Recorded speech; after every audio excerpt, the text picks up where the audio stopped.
Hello everyone, we are happy to have you back again.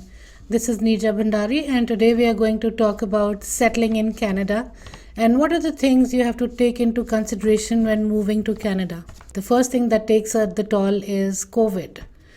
Talk of COVID and how the travel bans and different entry requirements have made things difficult since the last 1.5 years. And Canada has its own travel restrictions like most countries have. But the good thing is we have ArriveCan app and that you can attach to your phone. You can download it and use it to inform Immigration Canada and the border security that you are arriving in Canada and accordingly be notified. But make sure that you go on the app and you go on the website to check new updates all the time when you are travel ready. In today's time, you need the validated confirmation of permanent residence document to land today in Canada and a proper COVID plan, how you will be quarantining here, and if required, 3 days in a hotel stay. So those are the requirements you must be very careful about. Now let's start talking about coming to Canada to live and start a life here. If I remember from my own experience, it was 20 years back and immigration was good, but computers were not the time of the day. At that time, you were not so well connected with the world the way you are today. At that time, looking for an apartment was not easy. I remember my husband coming a month early so that he could look for a hotel where we could stay or an apartment. And then after a month, me and my sons arrived to live in that apartment along with him. But in today's time, it is much, much easier when you can online book a B&B, which is breakfast and bed apartments in people's homes. A lot of them are attached to the immigration websites. And don't forget, you get a settlement letter when you become a permanent resident. You are getting a letter which is pre-arrival letter, which gives you all the information about how you should plan to come to Canada. Read that letter carefully, go through it, browse, and actually play around with the different websites that they are hinting at, because those different websites actually tell you how you can make your transition from your home country to Canada an easy one. If you already are aware how you will open your bank account, how you will come and stay here, and once you come and stay here, how you can find places and go around. So that's your coming on the flight and landing in Canada. And be aware, bring enough warm clothes, but bring very many more winter clothes because Canada is a cold country. And some of the provinces are very happy, some of the provinces are more colder than the other. Ontario gets the best of all 4 seasons, whereas the Atlantic regions have more cold, and Vancouver is a good temperature because it is ocean friendly and there's more rain. So there are different tropical regions we have, and wherever you are landing, prepare yourself for that. Get enough clothes. After landing. So we've already discussed that your pre-arrival letter has already told you enough about things. But if you go on websites, there are enough videos in today's time which tell you about how to land in Canada, and people talk about different experiences. And you will find a lot of things that are relatable to your personal requirements and choices. And accordingly, you can choose as you like. And it is also very interesting that you can reach anybody today with WhatsApp, FaceTime, Botim, and talk to the people you're going to come and meet here. Actually, it has become very easy to open an account in Canada from your own home country. A lot of Canadian banks are now associated with the branches in India, China, Pakistan, and I know in all other countries also.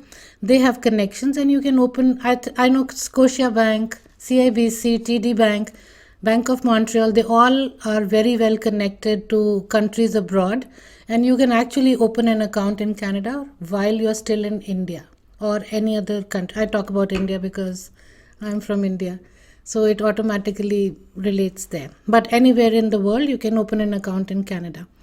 And once you come here, You can start the process of opening you can start with getting all your Canadian IDs, that is your social insurance number, your health card. Get ready to have a driver's license.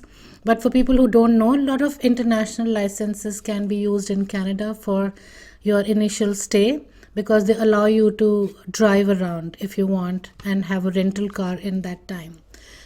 From my personal experience, I will say enjoy that time and explore yourself and explore Canada.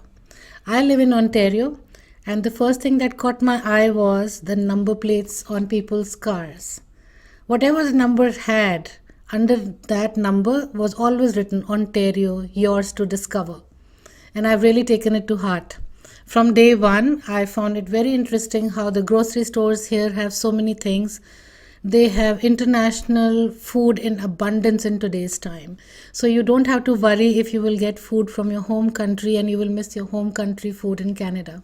Because yes, you might not get exactly the same food. You might not get your home cooked food and your mother's best food cooked and the spices that you're used to, but you will have equivalent spices and equivalent food supplements and things that you're used to in your home country.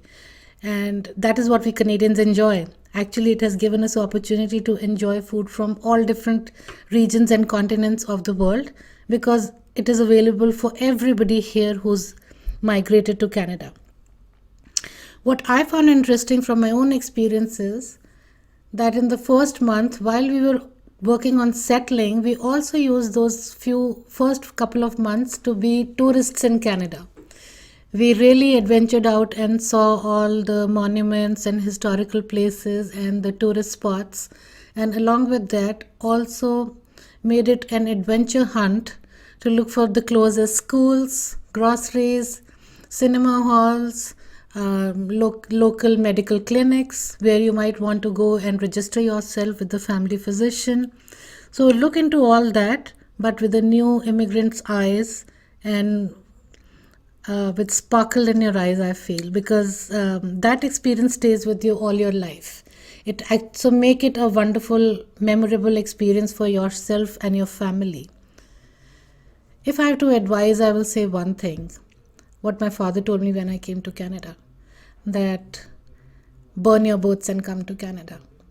You had a lot in your home country, and that is what you're bringing with you. Your memories, your experience, your personality, you're bringing that all, but don't bring any burden to Canada of that home country had this and the home country had that, and Canada does not have those.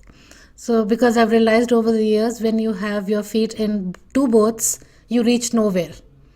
So if you want to enjoy your experience and make it fruitful, make sure when you come, you have come with total focus of making it a lifetime experience when you come to Canada to settle and make it the best experience and a future life in Canada. What can I say about it? It's been a wonderful experience for myself, and a lot of beautiful stories are here around me, wherein people come here and they can seek what their heart had always dreamt about and make it worthy. Use this as a fertile ground and make it an opportunity for you to grow and rise along with your family. So that's all for today that we like to tell.